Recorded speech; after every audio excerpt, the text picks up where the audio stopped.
Diserang 7 hari 7 malam, Indonesia beruntung raih 1 poin. Kata itu like kita sematkan untuk pertandingan Indonesia melawan Yaman U20 di lanjutan Piala Asia China yang mana berkesudahan dengan skor 0-0. Ini mungkin hasil yang tidak adil bagi Yaman, tapi kita beruntung.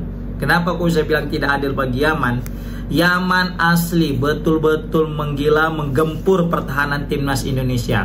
Tapi apa ndak dikata, striker Yaman memang bapuk pula di pertandingan kali ini, ya kan? Jadi tidak seperti striker Uzbekistan dan juga Iran. Andai striker daripada Yaman pada malam hari ini layaknya striker Uzbek dan juga striker Iran, maka bukan hal yang tidak mungkin Indonesia akan kebobolan lebih dari 1 gol. Tapi selain daripada memang kebetulan bapuknya striker-striker Yaman, kita juga harus memuji penampilan daripada kiper kita di pertandingan kali ini, yaitu Pitra.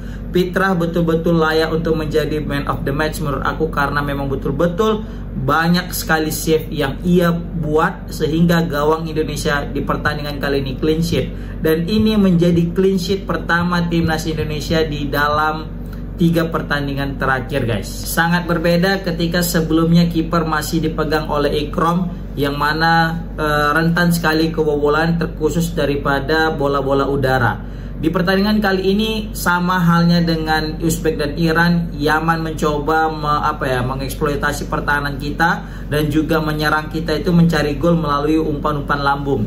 Tetapi kayaknya timnas kayaknya udah lebih siap menerima umpan-umpan lambung, jadi terbukti timnas Indonesia juga mampu menghalau bola-bola udara. Nah, ini antara dua ini, memang timnas kita udah memang latihan sehingga jadi lebih jago bola udara, atau memang kualitas operan dan juga eksekusi daripada pemain Yaman yang bapuk. Ini mungkin kalian bisa komen di kolom komentar, guys. Tapi yang jelas kita asli dibombardir 7 hari 7 malam gak ada habis sama Yaman.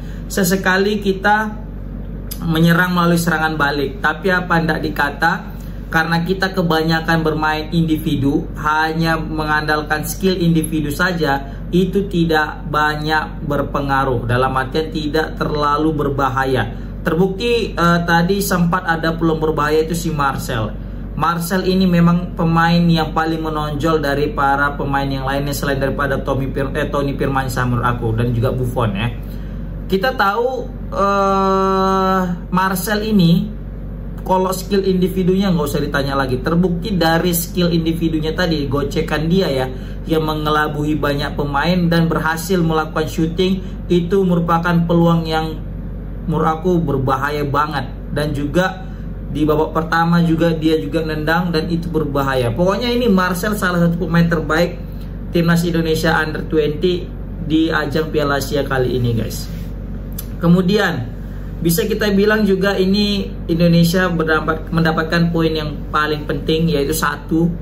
Kenapa aku bisa bilang penting? Ya ini lumayan lah ketimbang nggak sama sekali. Walaupun ya kita kecewa ya, karena target utama itu Piala Dunia, berarti kan semifinal. Ini 8 besarnya aja kita nggak masuk kan gitu. Berarti kan ini sangat-sangat jauh daripada target. Nah, yang jadi permasalahan adalah bagaimana PSSI menyikapi daripada gagalnya timnas U20 ini. Apakah ada evaluasi, dan apakah ada semacam evaluasi seperti Coach Sintayong yang mana tidak tidak sesuai target, terakhir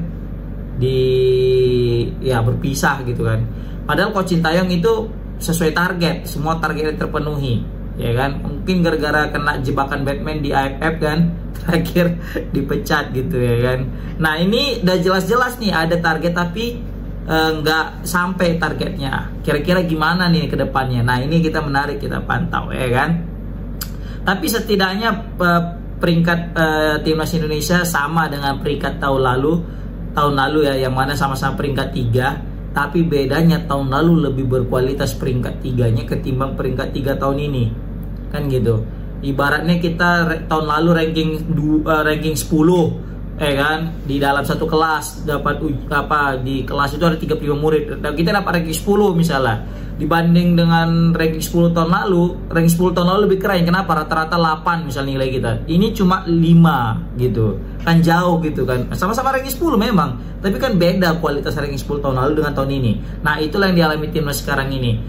Dan memang sama-sama peringkat ketiga, tapi tahun lalu kita itu mampu bersaing dan mampu merepotkan tim-tim besar. Tapi kalau ini kita asli jadi bulan-bulanan. Jadi kayak TC kita yang berbulan itu hanya untuk jadi bulan-bulanan negara-negara lain. Maka dari itu umur aku udah saatnya kita untuk mengurangi yang namanya TC-TC itu, ya kan, dan lebih kepada fokus pengembangan pemain muda. Dalam artian gimana? Kompetisinya wajib ada dan juga reguler, tidak hanya per event-event gitu aja. Jadi udah selesai, udah nggak jelas gitu kan. Maunya ada jelas memang regulasi pemain-pemain muda ini, dan kita yang fokus di situ untuk pembibitan.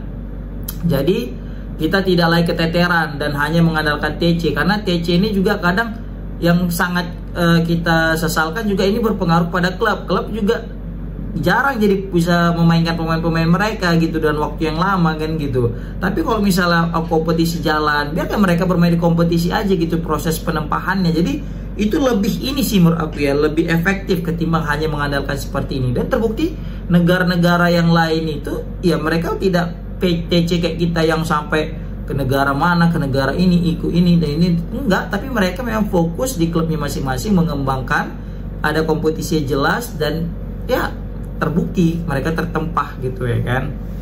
Bayangkan guys, tim yang paling lemah di grup ini, Yaman, ya kan, mampu menggempur gawang timnas Indonesia berhari-hari.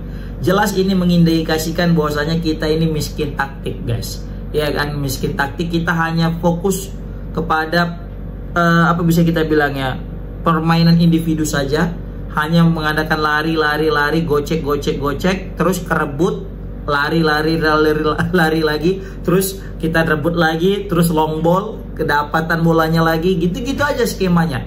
Ya kan, sambil crossing nggak nyampe, kadang crossing kelewatan, gitu-gitulah.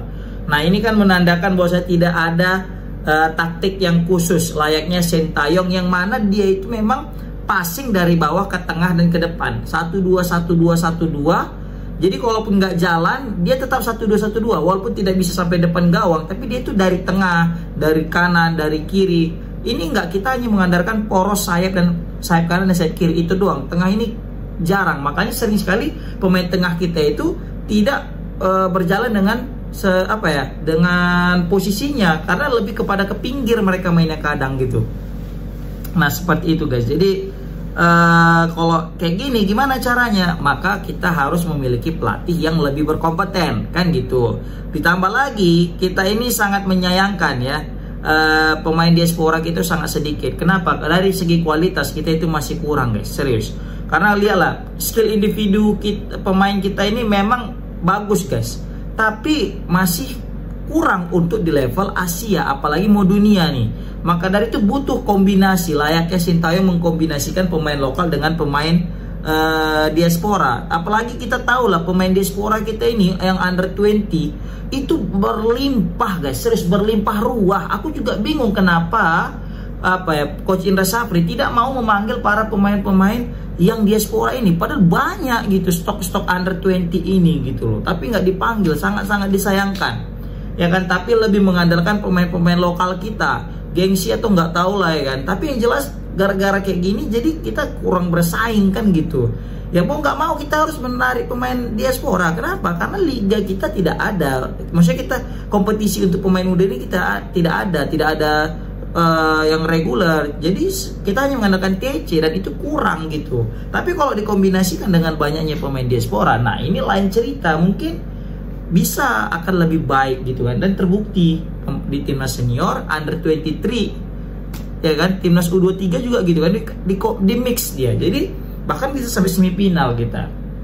Maka dari itu ya janganlah lagi kita mengedepankan idealis kita yang masuknya lokal semua gitu, jangan. Ingat kita juga ini pemain diaspora orang Indonesia juga gitu ya kan. Kayaknya takut aku ada semacam niat ingin membuktikan bahwa saya dengan penuh dengan pemain lokal kita bisa bersaing. Jangan gitu kan. Takutnya terakhir kayak gini hasilnya, tertampar sendiri kan, malu sendiri kita. bukan hanya sendiri, kita juga pun malu gitu.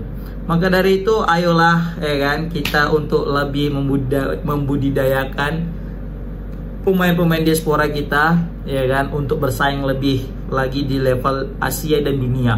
Kalau level ASEAN pemain lokal kita itu udah gacor, apalagi Coach Indra Safri itu udah memang betul-betul ASEAN macan ASEAN beliau lah itu. Ya kan? Oke, nah ini aku juga nggak tahu apakah Coach Indra Safri masih menyimpan taktiknya gitu ya kan, nggak tahu lah kita. Tapi yang jelas Indonesia beruntung ya, beruntung dalam artian masih bisa mendapatkan poin, masih bisa seri dengan nyaman setelah diserang 7 hari 7 malam. Oke, komen di kolom komentar gimana pendapat kalian guys tentang pertandingan ini. Assalamualaikum warahmatullahi wabarakatuh.